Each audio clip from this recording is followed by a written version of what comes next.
Assalamualaikum warahmatullahi wabarakatuh. Alhamdulillah hamdan katsiran thayyiban mubarakan fi kama yuhibbu rabbuna wa yarda. Asyhadu an la ilaha illallah wahdahu la syarika lah wa asyhadu anna Muhammadan abduhu wa rasuluh. Allahumma shalli wa sallim wa barik ala Muhammadin wa ala alihi wa ashabihi wa man tabi'ahum bi ihsanin yaumiddin. Fa ya ibadallah usikum wa nafsi bitaqwa wa faqad fazal muttaqun. Kalau ta'ala fi kitabil karim, a'udzu billahi samii'il 'alim minasy syaithanir rajim. Ya ayyuhalladzina amanu taqullaha haqqa tuqatih wa la tamutunna illa wa antum muslimun. Ma'asyiral muslimin, senantiasa kita bersyukur kepada Allah Subhanahu wa taala yang senantiasa memberikan kita berbagai macam limpahan rahmat, hidayah, inayah serta taufiknya. Maka sebagai bentuk rasa syukur itu marilah kita senantiasa meningkatkan iman dan takwa kita kepada Allah Subhanahu wa taala. Tentunya yang kita ikuti, yang kita contoh, yang kita teladani adalah baginda Nabi Muhammad SAW.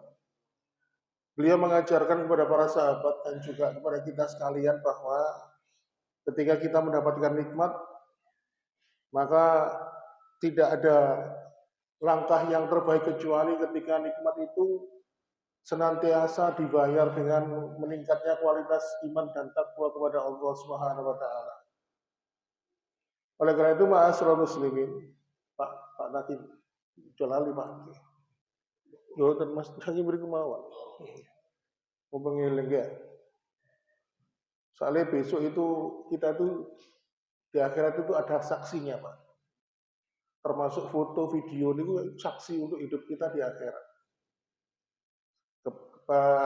Pada beberapa waktu yang lalu itu saya mengikuti kajian seorang ustadz, siapakah saksimu di dunia dan di akhirat. Kembali kepada pembahasan awal kita, Pak. Maka tidak ada harga yang pantas untuk membayar semua kenikmatan dari Allah itu dengan senantiasa meningkatkan iman dan takwa kepada Allah Subhanahu wa taala. Baiklah ma'asyiral muslimin wa subratal mu'minin rahimakumullah. Kita akan membahas sebuah pembahasan di mana sebagai mukadimah,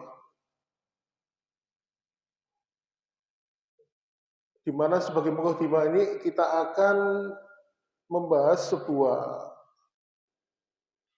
hadis yang disebutkan dalam riwayat Imam Ahmad. Allahumma inni as'aluka hubbaka wa hubba an yuhibbuka wa hubba amalin yuqaribuni ila hubbika. Ya Allah, aku meminta cintamu dan cinta orang-orang yang mencintaimu, dan juga aku memohon kepadamu ya Allah cintamu dengan cara apa? Melaksanakan amalan-amalan yang engkau cintai. Jadi di sini, di doa ini, dalam riwayat Ahmad itu Allah memohon 3 hal. Pertama, cintanya Allah. Kemudian cinta dari orang-orang yang cinta kepada Allah Subhanahu wa taala. Dan yang ketiga adalah bagaimana kita ini dapat menghadirkan cintanya Allah dengan cara melakukan amalan-amalan yang dicintai oleh Allah Subhanahu wa taala. Tetapi kita tidak akan membahas yang pertama dan kedua, karena kita nanti konteksnya pembahasan kita akan titik beratkan pada Ramadan. Jadi kita akan membahas amalan yang dicintai oleh Allah, di mana amalan ini karena dicintai oleh Allah sehingga akhirnya tidak mampu pahala itu nanti ditimbang dengan timbangan biasa. Makanya ma'asyiral muslimin, di sini Imam Ibnu Qudamah pernah menyampaikan bahwa ada tiga amal yang dicintai oleh Allah, dan ketiga amal itu tidak mampu ditimbang dengan timbangan biasa. Ya. Jadi kalau misalnya jenengan pernah membaca tentang perintah sholat, ya. Sholat itu sudah ditetapkan oleh Allah kadarnya 50 kg. Jadi kalau nanti di dalam kehidupan akhirat ditimbang ketika kita melakukan sholat, kalau timbangan takarannya itu tidak mencapai 50, berarti amalan itu tidak diterima. Begitu juga dengan puasa. Allah sudah menetapkan timbangan puasa itu pahalanya minimal ibadahnya dia itu mencapai 100 kg. Nah, ketika di dalam kehidupan akhirat kok ditimbang amalan puasanya, baik yang wajib dan sunnah, kok tidak nyampe 100 kilo, berarti amalan itu tidak diterima oleh Allah Subhanahu wa taala. Tetapi ini ada amal yang nanti itu Allah akan menghadirkan mizan. Jadi mizan itu seperti timbangan. Dia itu mampu menahan beban seberat apapun. Kalau tadi kita pakai analogi standar minimal sholat diterima itu bobotnya 50 kilo, kalau puasa itu bobot minimal 100 kilo, nah nanti itu ada 3 amal ya, yang tidak mampu ditimbang oleh timbangan biasa. Yang tidak mampu ditimbang oleh timbangan biasa. Nah, oleh karena itu ma'asyiral muslimin, Imam Ibnu Qudamah ini membagi ada 3 amal yang balasan pahalanya itu pertama karena amalan itu istimewa, ketiga amal ini cara penyampaian pahala. Biasanya kalau amal-amal yang lain itu kan kalau kita dapat amal ibadah kita itu kan pahala itu akan disampaikan oleh malaikat. Ketiga amal ini, pertama pahala itu akan diberikan langsung oleh Allah kepada kita. Yang kedua, ketiga amal ini mempunyai keistimewaan bahwasannya pahala itu tidak ada batasnya, bi ghairi hisab. Oleh karena itu, ma'asyiral muslimin, yang pertama adalah amal yang dicintai oleh Allah. Ini saya sekilaskan aja ya, karena kita nanti masuknya itu ke poin yang ketiga, yaitu tentang Ramadan. Amal yang pertama yang dicintai oleh Allah itu adalah memaafkan orang lain. Karena poin ini sudah sering dibahas oleh narasumber yang lain. Oleh karena itu, ma'asyiral muslimin, sebagaimana disebutkan di dalam surat Asy-Syura, surat ke-42 ayat 40, "Faman afa wa aslaha fa ajruhu 'ala Allah, innahu la yuhibbuz zalimin." Barang siapa yang memaafkan dan berbuat baik kepada orang yang berbuat jahat, maka Allah akan memberikan pahalanya langsung. Sungguh dia tidak menyukai orang-orang yang zalim. Nah, makanya nanti ketika manusia itu dikumpulkan di padang mahsyar, itu ada malaikat yang berseru, "Man ajruhu ilallah." Siapa di antara kalian yang pahalanya langsung diberikan langsung oleh Allah? Lalu orang-orang yang mendapatkan salah satu dari ketiga amal ini atau mungkin ketiga-tiganya, mereka mengangkat tangan lalu digiring oleh malaikat kepada suatu tempat di mana Allah akan langsung memberikan pahala dari ketiga amal ini. Nah, salah satunya adalah memaafkan orang lain. Memaafkan itu perkara yang sulit, Pak. Sulit sekali. Mungkin lisan kita mengatakan aku memaafkanmu, tetapi hati kita mengatakan tapi aku tidak lupa dengan dosa dan kesalahanmu. Namanya orang memaafkan itu kan lesannya memaafkan, mengatakan memaafkan, tapi hatinya adalah melapangkan, Pak. Nah, kebanyakan sekarang itu kan memaafkan secara lisan, tapi hatinya, oh, nggak akan lupa, aku akan riwayatmu terhadap aku. Pulang ya ngoten biar kadang-kadang. Memang sulit. Tetapi di sini Allah Subhanahu wa taala memberikan janji, man ajruhu ilallah. Maka barang siapa yang memaafkan orang lain dengan lapang, maka dia akan mendapatkan pahala yang tanpa batas dan pahala itu diserahkan langsung oleh Allah. Nah, melapangkan hati ini sebenarnya adalah intisari dari kisah Isra Mi'raj dulu yang sudah pernah kita bahas. Kenapa Rasul itu sebelum diberangkatkan Isra Mi'raj itu kan hatinya dibelah, dadanya dibelah sebanyak 2 kali. Pertama ketika beliau masih di bawah usia 5 tahun, lalu kemudian pembelahan dada yang kedua itu dilakukan menjelang Isra Mi'raj. Dan dalam riwayat yang lain disebutkan di bekas dadanya Rasul itu ada bekasnya, Pak, kayak jahitan gitu. Kayak habis orang, jenengan kalau tahu orang yang habis operasi jantung yang bypass itu, jadi dibelah di sini kan tulang, Pak, tulang sternum ya namanya. Itu digeraji, Pak, pakai gerajinya itu pakai kayak apa ya, kayak gear gitu ya. Gitu, pecah gini. Nah, di situ biasanya muncul bekas jahitan di situ.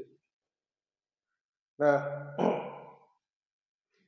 ternyata salah satu yang dibersihkan kolbunya Rasul itu apa? Dihilangkan dari penyakit hati.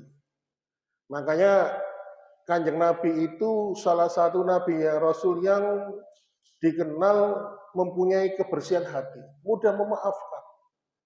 Dulu pernah saya kisahkan kisahnya Abdullah bin Ubay bin Salul, tokoh gembong munafik ya. Bahkan sampai Allah pun tidak mau memaafkan, tidak mau mengampuni, tapi Rasul mengatakan, ya Allah, walaupun engkau mengampuni, walaupun tidak mengampuni, tetap aku mintakan ampun Abdullah bin Ubay bin Salul ini, sampai aku mintakan ampun kalau bisa 10 kali atau berapa kali. Saking bersihnya hatinya. Nah, salah satu doa yang mengajarkan kepada kita itu agar mudah melapangkan hati, yaitu doanya berbunyi, Allahumma ini as'aluka salamatus sadar. Ya Allah, aku memohon kepadamu kelapangan hati. Nah, kalau orang itu hatinya sudah lapang, maka dia akan mudah memaafkan. Dan sudah pernah saya sampaikan juga, ada sahabat Nabi dari sahabat Ansar yang dijamin masuk surga selama 3 hari berturut-turut. Nabi mengatakan ada calon penghuni surga. Hari kedua juga begitu, sampai hari ketiga. Ternyata ujung dari kisah itu adalah karena orang itu tidak punya amalan-amalan khusus. Sebelum tidur dia berdoa kepada Allah, ya Allah, aku maafkan orang-orang yang zalim kepadaku. Aku hilangkanlah penyakit dengki iri di dalam hatiku dan lapangkanlah hatiku. Maka dengan melapangkan hati ini, dia dijamin masuk surga karena membersihkan hatinya. Oleh karena itu, ma'asyiral muslimin, ini amalan pertama yang kata Imam Ibnu Qudamah, perbuatan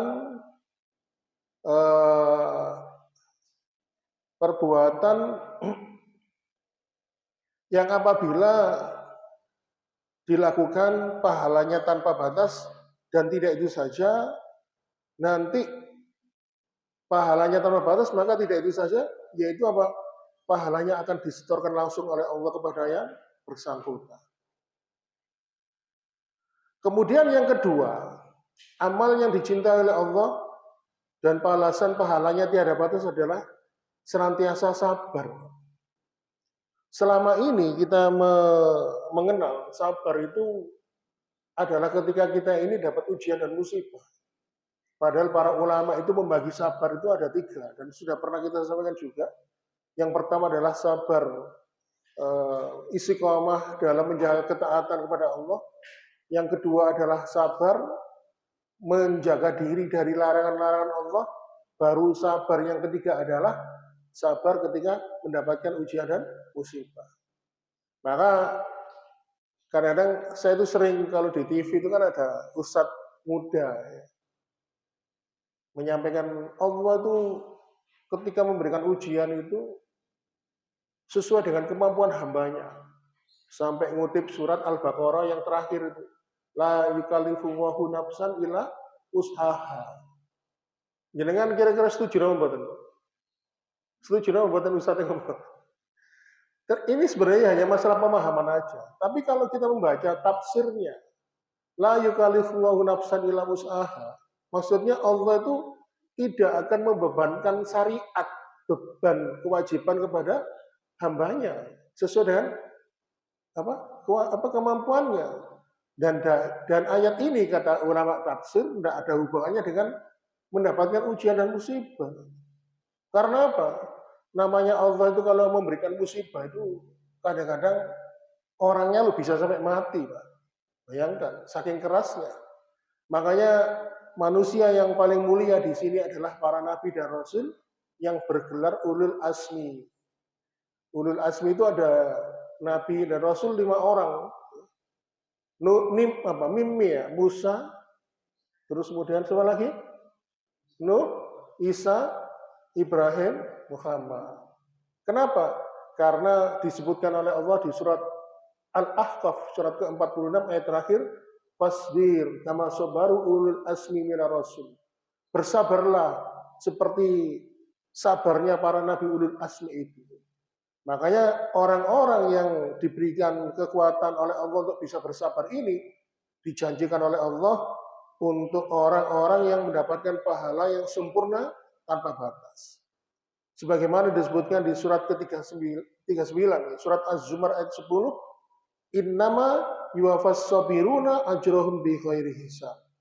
Hanya orang-orang yang bersabarlah yang disempurnakan pahalanya tanpa batas.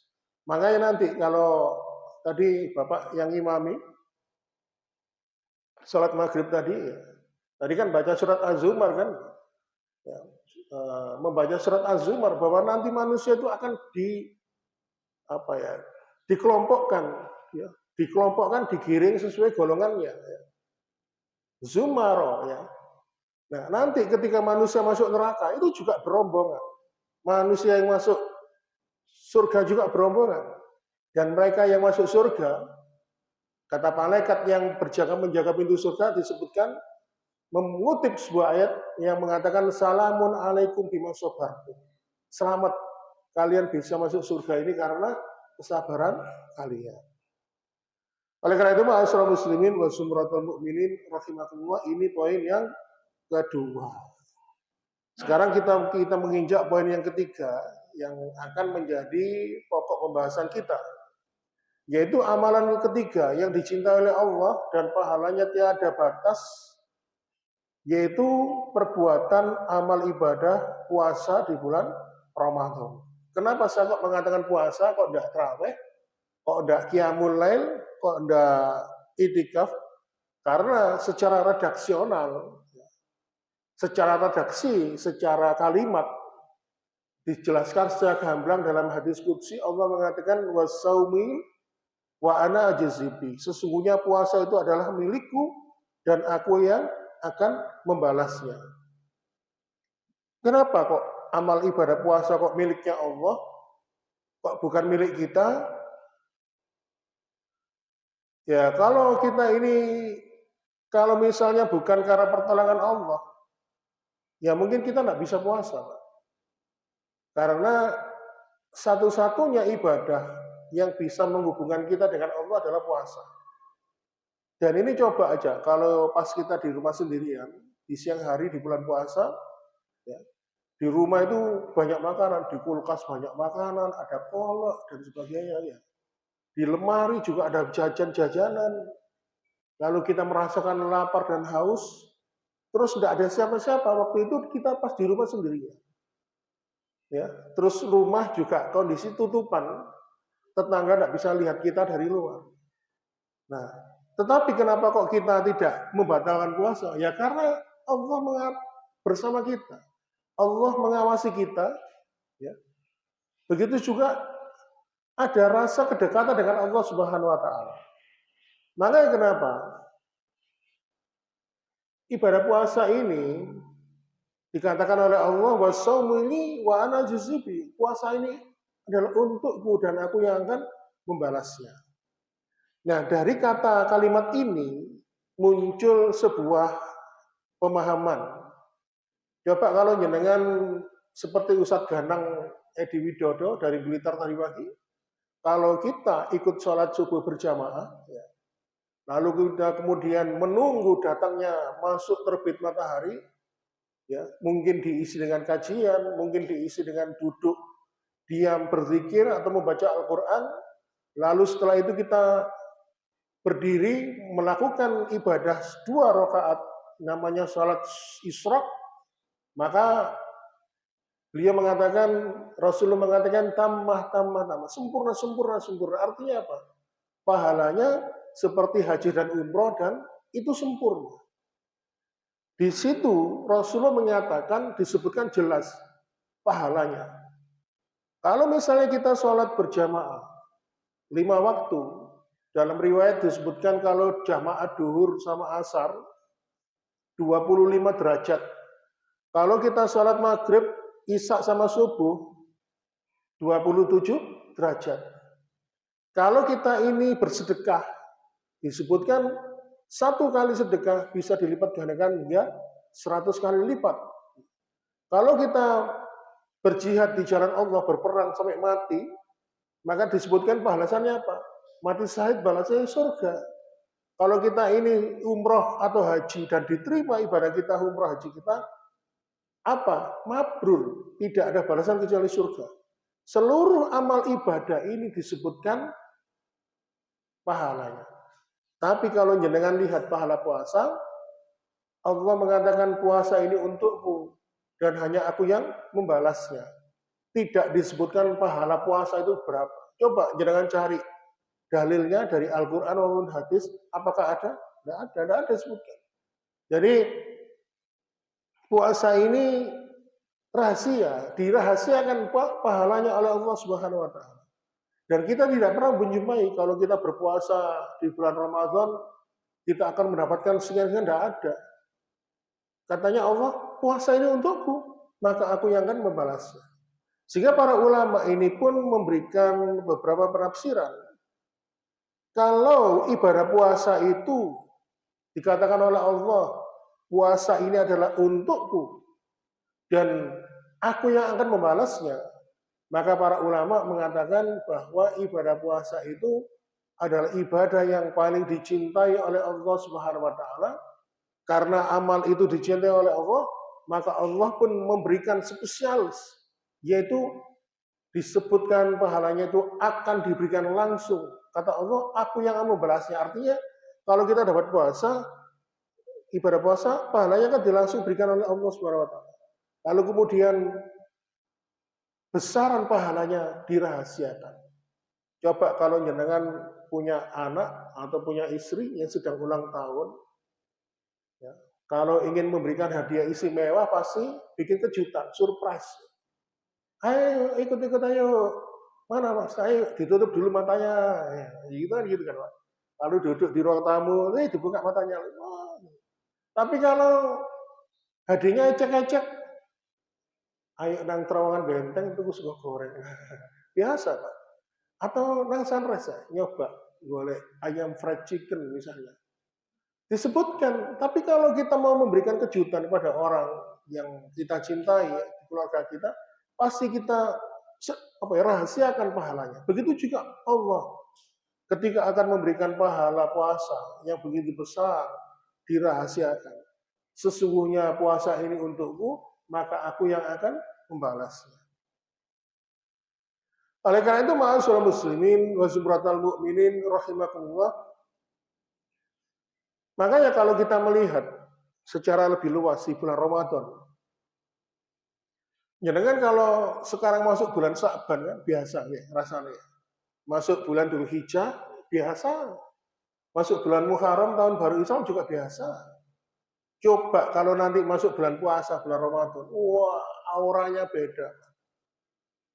Apa ya? Kayak apa ya? Rasanya tuh beda ya. Auranya, atmosfernya beda. Wah, kayak sebadah itu ingat apa semangat gitu. Saya kebetulan di Masjid Mujahidin Pak. Kalau subuh itu kan dapat dihitung dengan jari. Ya. Paling mentok lah 10 orang, rata-rata ya 5 orang. Tapi kalau pas bulan puasa, wah sampai deretnya itu sampai 2 baris. Ya. Apalagi kalau Jumatan, wah tambah penuh lagi. Nah, kadang-kadang di masjid-masjid yang biasanya subuhnya sepi, itu sebelum subuh sudah banyak datang. Bahkan orang yang tidak pernah sholat, sampai ikut sholat loh Pak. Orang yang tidak pernah puasa, yang tidak pernah sampai ikut puasa, walaupun dia nggak sholat, sungguh karena masuk nggak puasa kan gitu. Jadi atmosfer ketaatan di dalam bulan Ramadan itu begitu terasa. Oleh karena itu, ma'asyiral muslimin, dan tentunya bulan Ramadan itu tidak hanya dilipat gandakan amalnya. Jadi kalau kita misalnya melakukan ibadah sunnah, kata para ulama hadis disebutkan pahalanya bisa mendekati pahala ibadah yang fardu. Ya. Terus pahala itu dilipat gandakan oleh Allah Subhanahu wa taala. Tetapi tidak itu saja, di bulan Ramadan mengandung penghapusan dosa. Jadi keistimewaan bulan Ramadan itu mempunyai keutamaan bisa menghapuskan dosa. Makanya kadang-kadang orang yang biasanya maksiat di bulan Ramadan itu sungkan, Pak. Biasanya di siang hari main remis, sungkan mosok ono poso-poso, ya kadang-kadang gitu. Kadang-kadang mau pacaran ya sungkan, kadang-kadang mas apa sih mas kak ini tak poso-poso kok ngapel gitu. Oleh karena itu ma'asyiral muslimin, inilah atmosfer dari bulan Ramadan. Makanya salah satu yang membuat bulan Ramadan istimewa itu ada seorang sahabat yang bernama Tolha. Dikisahkan, ya. Tolha ini salah satu sahabat Nabi yang punya kebiasaan ngamati. Nah, kebetulan di Madinah itu banyak sekali warga yang berimigrasi, artinya mereka pindah dari negerinya menuju Madinah untuk menetap. Ingin hidup satu kampung dengan Nabi. Nah, Tolha ini mengamati ada dua orang laki-laki yang bersahabat yang berasal dari negeri Yaman. Mereka niat pindah domisili dari negeri Yaman menuju ke Madinah. Diamati. Wong lauro iki mesti nadine diruntang runtung rontang lurung loro katanya Tolha. Suatu ketika ada pengumuman mobilisasi perang. Dua sahabat ini ikut perang, Pak. Lalu ternyata salah seorang di antara mereka, yaitu sahabat yang pertama ini, jihad fisabilillah, meninggal dunia, mati syahid. Lalu kemudian sahabat yang kedua, laki-laki yang kedua, meninggal 1 tahun berikutnya. Lalu kemudian Tolha itu tidur, bermimpi. Waktu itu kaget ketika dua orang sahabat ini dipertemukan amal-amalnya oleh Allah. Dalam mimpi itu Tolha kaget, kenapa? Orang ini kok mendapatkan pahala yang lebih besar ya, dari orang yang pertama. Jadi orang yang meninggal, sahabat yang meninggal 1 tahun berikutnya, meninggalnya karena sakit, tapi kok dia mendapatkan pahala yang begitu besar dibandingkan sahabat yang pertama. Padahal Rasul mengatakan barang siapa yang meninggal karena jihad fisabilillah, dia mendapatkan surga. Begitu dia terbangun dari mimpinya, langsung besoknya dia menghadap Rasulullah menceritakan, ya Rasulullah, saya itu suka ngamati. Ini ada dua orang laki-laki itu dua orang laki-laki ini pindahan dari Yaman. Yang pertama ini mati karena berperang, jihad fisabilillah. Lalu yang kedua ini 1 tahun berikutnya mati. Tapi kenapa ya Rasul? Laki-laki yang kedua ini dapat pembagian pahala yang lebih besar dibandingkan laki-laki yang pertama.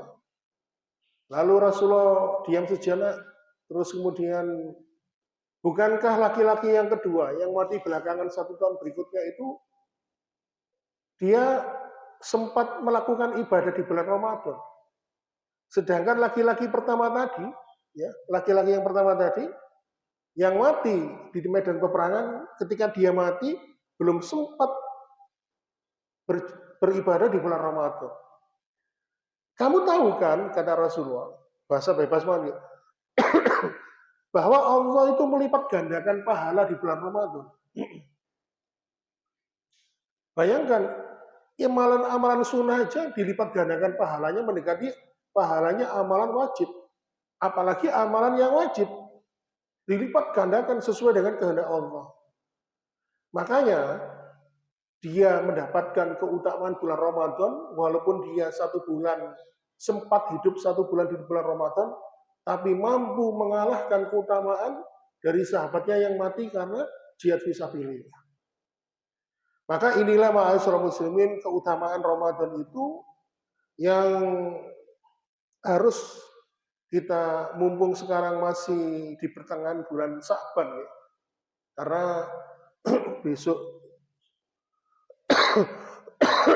besok Senin malam Selasa itu nisfu Sa'ban. Berarti kurang 2 minggu ya. 2 minggu lagi kita masuk bulan Ramadan. Maka para ulama itu memberikan tuntunan agar kita ini bisa disempatkan, disampaikan oleh Allah masuk ke dalam bulan Ramadan itu, kita harus memohon dan berdoa. Sebenarnya doanya banyak versi ya, tergantung karena doanya ini redaksinya itu banyak yang dikarang oleh para ulama. Karena secara dalil itu belum ada doa yang khusus disebutkan di situ. Makanya sahabat ini doanya versinya ini. Ada sahabat itu yang berdoa sejak 6 bulan sebelum Ramadan, ada yang 3 bulan sebelum Ramadan. Tetapi yang paling masyhur itu adalah kalimat Allahumma salimna ila Ramadan. Ya Allah, selamatkanlah kami, sampaikanlah kami sehingga dapat berjumpa dengan bulan Ramadan. Kenapa, Pak? Karena banyak sekali orang yang menjelang bulan Ramadan, dia sudah kepundut, sudah meninggal. Ya. Belum sempat berjumpa dengan bulan Ramadan, meninggal. Dan meninggalnya macam-macam. Bisa karena mendadak, bisa karena sakit. Ya. Dan ternyata Rasul mengatakan, tanda akhir zaman itu banyak kematian mendadak. Walaupun secara medis itu dikatakan mungkin penyakit jantung koroner atau infak miokard akut, serangan jantung mendadak atau mungkin stroke perdarahan. Kalau stroke karena sumbatan, orangnya cuma keple, Pak. Kalau stroke perdarahan, biasanya orang itu langsung nggak sadar, langsung jatuh. Begitu perdarahannya meluas, otak tidak mampu menampung itu, terjadi penekanan sehingga orangnya meninggal. Paling mentok 15 hari. Tidak akan bisa melewati itu. Walaupun sudah dikompresi dengan operasi. Nah sekarang ini banyak orang meninggal itu mendadak. Makanya dulu waktu saya pernah jaga pagi waktu itu di UGD, di SPN Bangsal Pak, ada orang jatuh Pak. Dari sepeda, jatuh sendiri. Ternyata setelah diperiksa, beliaunya mengendarai sepeda motor, tiba-tiba kena serangan jantung. Nah, gara-gara meninggal karena serangan jantung, akhirnya sepeda motornya jatuh. Ya itu macam-macam. Ada yang meninggal dalam kondisi tidur, sleep apnea, henti jantung mendadak, atau macam-macam. Makanya sekarang ini, bagi mereka yang ada gangguan penutupan jalan nafas karena epiglotis atau apa ya, yang katup yang menutup di kerongkongan dan tenggorokan itu kan ada 2 lubang Pak. Yang depan ini tenggorokan mengarahkan kepada paru-paru, yang belakang kerongkongan. Di situ ada katup namanya epiglotis. Nah, katup itu nanti bergantian. Kalau kita menelan makanan, maka jalur kepada pernapasan akan ditutup. Nah, bagi orang yang mendengkur parah, ngorok gitu, tidurnya ngorok. Nah, biasanya itu kan pangkal lidahnya itu jatuh ke sini, Pak. Atau mungkin itunya tadi nutup jalan nafas, epiglotisnya. Makanya sekarang ditemukan cara baru di bidang kedokteran THT, dibuatkan kayak implan. Jenengan tahu sisir rambut itu, Pak. Sisir rambut besar itu gitu, nanti ditanam di situ. Dioperasi dikit, tapi orangnya dioperasi itu disemprot dulu, dianestesi supaya nggak keselak, lalu ditanam di situ Pak. Sehingga kalau dia tidur terlentang, saluran napasnya masih buka gini. Kalau orang ngorok parah itu kan saluran napasnya ketutup gini sampai gitu. Nah sekarang tingkat kejadian meninggal karena sleep apnea, henti napas mendadak ketika tidur. Makanya banyak terjadi orang meninggal ketika tidur. Terus tidur langsung bablas. Makanya eh, ini salah satu bentuk perkembangan zaman akhir zaman ini, banyak kematian mendadak. Jadi gini, makanya kembali kepada doanya Nabi, Allahumma salimna ila Ramadan, ya Allah sampaikanlah kami kepada bulan Ramadan. Lalu kemudian ketika kita sudah dalam bulan Ramadan itu doa permintaannya yang kedua adalah wassalim lana Ramadan. Dan nanti ketika kami sudah dalam berada bulan Ramadan, ya Allah berilah kami kesehatan, keselamatan. Karena namanya kondisi manusia kadang sehat, kadang sakit. Saya itu pernah punya riwayat sakit itu Pak. Saya lupa tahun berapa ya. Saya 30 hari punya hutang puasa. 30 hari bayangkan Pak. Jadi karena sakit sehingga akhirnya dicicil. Walaupun boleh dibayar di waktu yang lain, tapi rasanya itu kita tidak bisa maksimal. Jadi supaya kita ini diberikan kesehatan oleh Allah, kita berdoa ya wasalim lana Ramadan ya Allah. Wasalim lana Ramadan, berilah kami kesehatan ya Allah, berilah kami keselamatan. Baik, kenapa? Ada orang itu yang sampai karena sakit dia tidak bisa berpuasa, terus karena sakitnya parah tidak bisa membayar hutang puasa. Sehingga akhirnya apa? Harus dibayar dengan fidyah. Oleh karena itu Pak Saudara muslimin, kemudian yang paling penting adalah ketika nanti kita sudah memasuki bulan Ramadan, permintaan ketiga dari doa itu adalah wa tasallamhu minna mutaqabbalan, dan terimalah amal-amal kami selama berada di bulan Ramadan. Ma'asyiral muslimin wa zumratal mu'minin rahimakumullah. Nanti manusia di dalam bulan Ramadan itu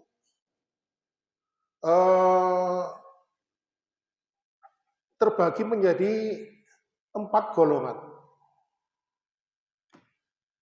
Jadi manusia itu nanti akan terbagi menjadi 4 golongan.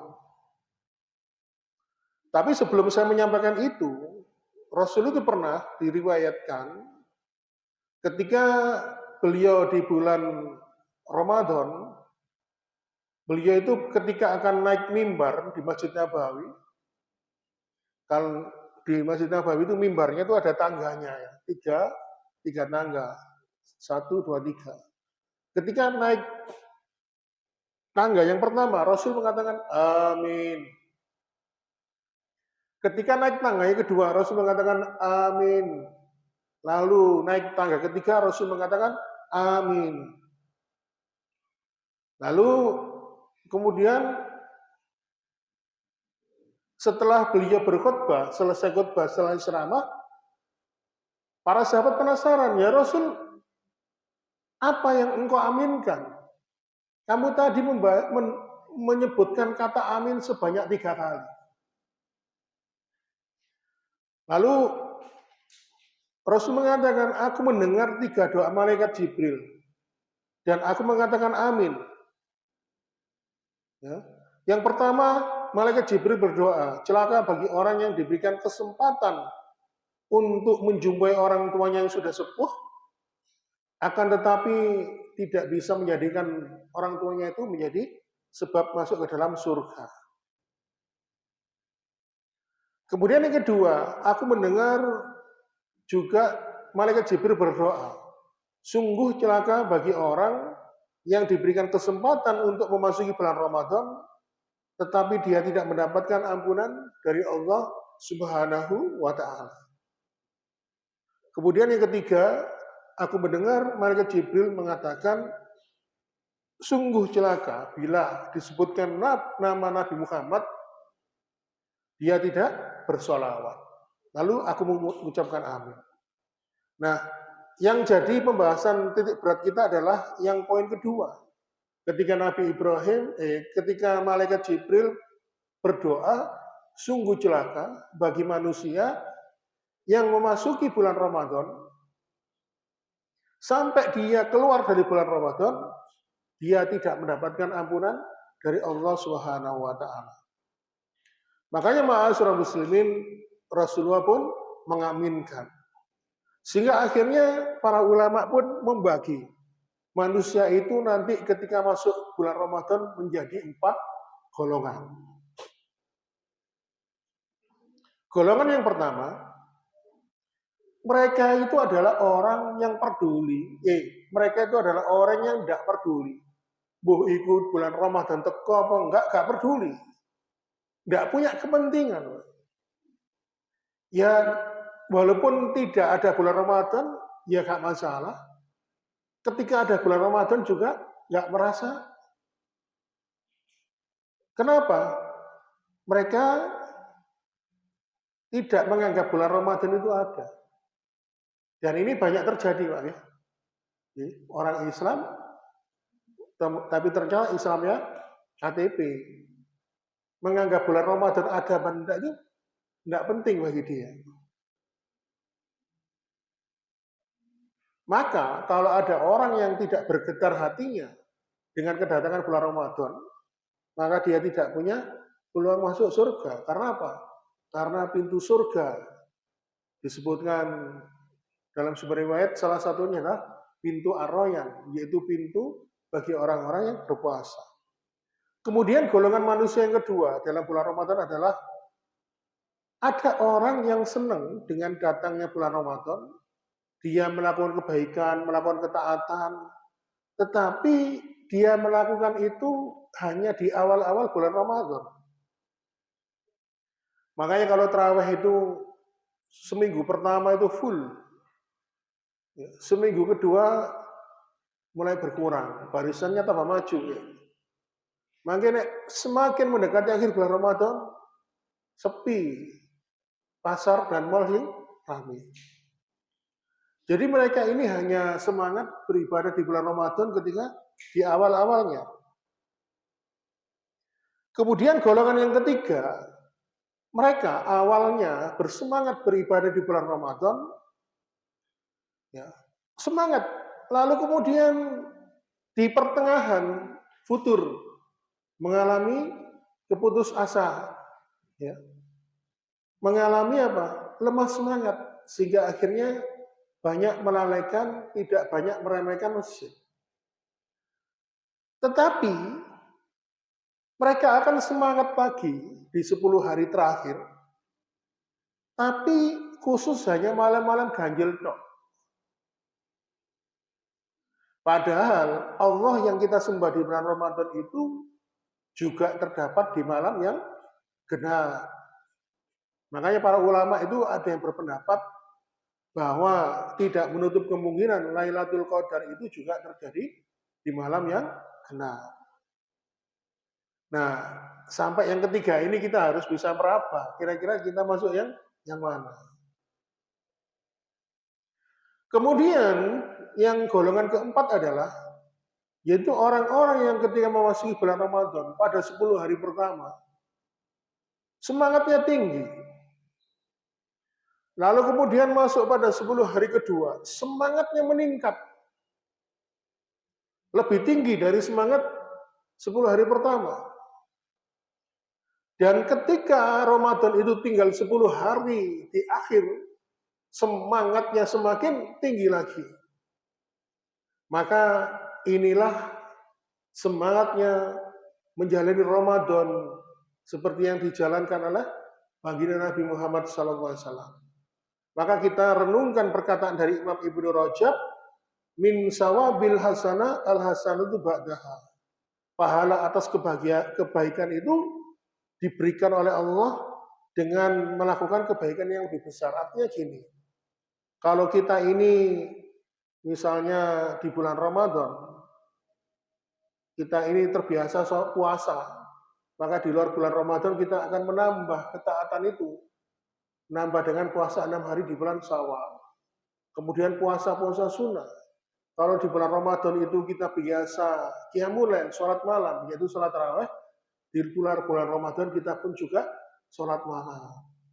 Kalau kita di bulan Ramadan membaca Al-Quran, maka di luar bulan Ramadan kita pun membaca Al-Quran. Kalau di dalam bulan Ramadan kita sedekah, rajin sedekah, maka di akhir bulan Ramadan kita pun juga sedekah. Maka kalau itu kita melakukan ketaatan di luar bulan Ramadan, meneruskan kebiasaan di bulan Ramadan, maka itu tanda bahwa amalan ibadah kita diterima di sisi Allah Subhanahu wa taala sebagaimana doa yang disebutkan tadi, ya Allah, terimalah amal ibadah kami selama di bulan Ramadan.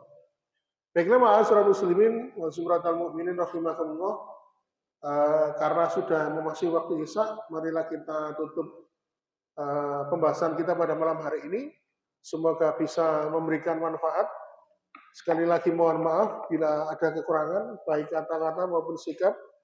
Dan kita tutup pertemuan kita ini dengan doa kafaratul majelis.